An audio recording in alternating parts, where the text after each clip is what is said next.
Bunny Tears.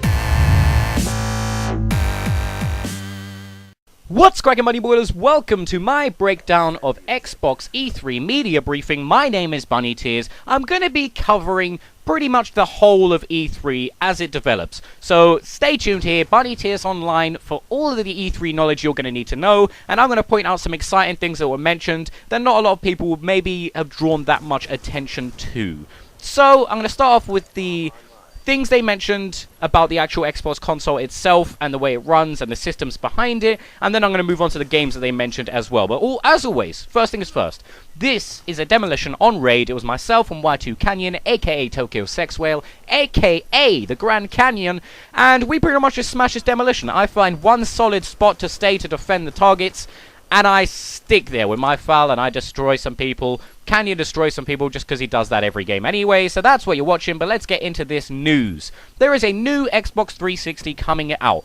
Now, the reason they brought this out, in my opinion, is because the new Xbox 360, it's slimmer, quieter, and it looks very, very similar to the Xbox One. I think they've kind of done this just so that you can have an Xbox 360 and an Xbox One in the same setup, and it won't look weird. Because currently, the Xbox 360 doesn't look much like the Xbox One, so they kind of contrast and not go together well in your setup. So I think that's the only reason they've really done that. Again, they mentioned that Xbox Live Gold memberships are being carried over from Xbox 360 to Xbox One, so you won't need to renew an Xbox Gold membership or get a new one when the Xbox One comes out. But before we continue, because this next piece of information I found extremely impressive from Microsoft, I really did. The original Xbox 360 / Xbox One reveal that we saw compared to the PS4 reveal was terrible. Absolutely terrible. They talked about TV and all of this stuff instead of talking about games. I mean, it's a games console. So they made a big mistake. This stream, this media briefing, made up for that 10 times over. Shit just got real, and shit just got interesting. This next thing. Every single Xbox Live Gold member, current or future, is entitled to 2 free games per month. Per month from the Xbox Live Arcade, not Arcade, the Xbox Live Marketplace. Now, it's not going to be brand new games that have just came out. That's not a thing. The ones they showed us, it seems like they're games that came out maybe a year ago. So they had Assassin's Creed 2 and Halo 3 as 2 of the example games that you could download for free every month on Xbox Live Gold. That's just for being a member. You don't have to do anything extra to get that. You just get 2 free games a month. Anyone who now says that paying for Xbox Live isn't worth it is a fucking idiot. Because if you take the combined price of Assassin's Creed 2 on the Xbox Live Marketplace and Halo 3 on the Xbox Live Marketplace, it's more than you pay for your annual subscription to Xbox Live. And not only do you get that once, but you get it every single month. Not even a year, not every year, every month.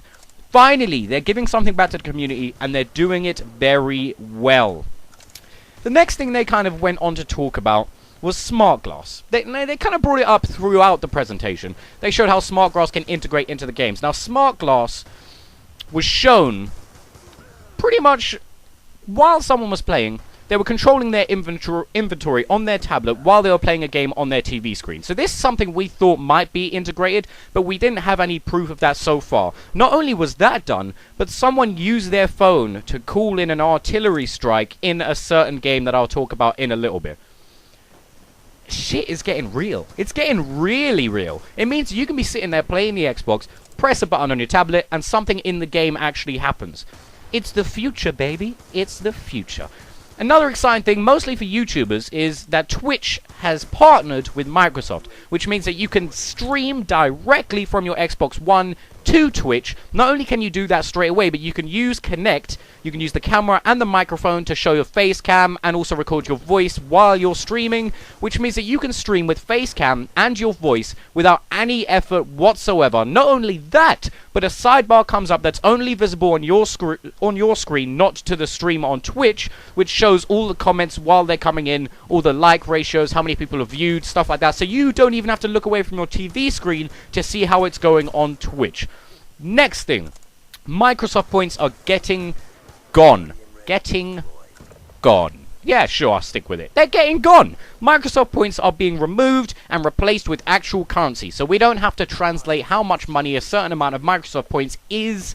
It'll just be there. This game costs £20, €20, $20, wherever you live, instead of Microsoft points. So we don't have to guess what the value of a Microsoft point is. Now, I'm also going to move on to the games now. I'm just going to quickly brush through them. Metal Gear Solid 5, The Phantom Pain. This game was it just looked like a movie. The story was unbelievable from what we could see. The characters that they showed, it looked like you could honestly relate to those characters throughout gameplay. It pretty much just looked like a movie with Skyrim Freedom, because it's an open world game, this new Metal Gear Solid, which is something I've been looking forward to for a long time. And finally, they've done it. World of Tanks is coming from PC to Xbox 360, and it is going to be free! Just like on PC, World of Tanks was completely free. However, you could pay to level up quicker or to unlock things that you would otherwise have to work towards. However, no one did that. I mean, they just got the game for free. They put in the hard graphs, got the better tanks, better equipment just by playing it. That's what I'm going to do with the Xbox as well. Probably do a Let's Play on World of Tanks because it is a great game. They had something called Rise, which is basically you as a Roman soldier and general. And the graphics were so amazing, and the story was so amazing, that you honestly felt like you were in Roman times. Things were blowing up around you because of catapults and flaming arrows, and boats were sinking. It was crazy. It honestly made me feel like I was there. I cannot wait to play that game. Another game was called Killer Instinct, which is basically like a fighter game. So it's kind of like Street Fighter. It looked like a lot of fun. However, it's not going to be the thing that blows everyone's minds when Xbox One comes out. It's just going to be one of those games that is fun to play. They had something called Sunset Overdrive. The only way I could describe this game was it was a mix between Saints Row, Mirror's Edge, and maybe even Bioshock Infinite, because there were guys free running around in a Saints Row type world. They were jumping and grabbing onto wires and sliding around the place and firing ridiculous weapons at all of these monsters. However, they said something interesting, that the world and the objectives change daily?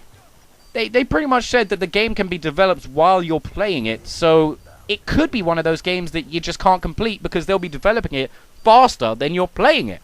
So, looking forward to that, of course. Forza 5. Again, unbelievable graphics. Absolutely unbelievable. I could look at one of the cars in this game and know exactly what it felt like to brush my hand over the carbon fiber. But one thing they did say that was interesting is there used to be in many racing games like a ghost mode where you'd race a lap and then it would just play that lap beside you while you raced again to try and beat your old time. They've taken that to the next level. The game identifies how you deal with certain situations while you're racing, and then while you're not playing the game, this being, this AI that has been created from your race style will continue to race in your place, meaning that when you get back, you may unlock things, you may gain extra points, even though you weren't playing, a representation of you was playing against other people, which is insane. Minecraft's coming to Xbox One. Quantum Break, which we've seen a lot about, half game, half TV series. D4, which is like a murder mystery thing. Project Spark, where you get to make your own game. Dead Rising 3, which is it's not as arcadey as it used to be, and the graphics are amazing, and it looks like the kind of game I could get into. Witcher 3, which was basically what Skyrim should have been. Battlefield 4, Black Tusk, Halo 5, and 60 FPS for consoles, bitches. This is going to be crazy. I can't wait for the next stream. I'll see you there. Buddy out, bitches. What's cracking, Bunny Boilers? My name is Bunny Tears.